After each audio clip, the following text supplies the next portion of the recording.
بسم اللہ الرحمن الرحیم۔ دنیا اور آخرت میں بھلائی کی دعا۔ حضرت انس رضی اللہ تعالیٰ عنہ روایت کرتے ہیں کہ نبی کریم صلی اللہ علیہ وسلم کی اکثر یہ دعا ہوا کرتی تھی: ربنا آتنا فی الدنیا حسنۃ وفی الآخرہ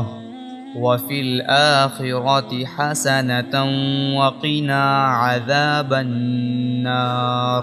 ترجمہ: اے ہمارے رب، ہمیں دنیا میں نیکی دے اور آخرت میں بھی بھلائی عطا فرما اور ہمیں جہنم کے عذاب سے نجات عطا فرما۔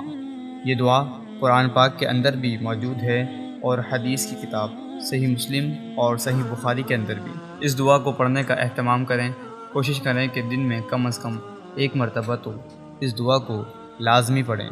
اللہ تعالیٰ سے دعا ہے اللہ تعالیٰ ہمیں عمل کی توفیق عطا فرمائے۔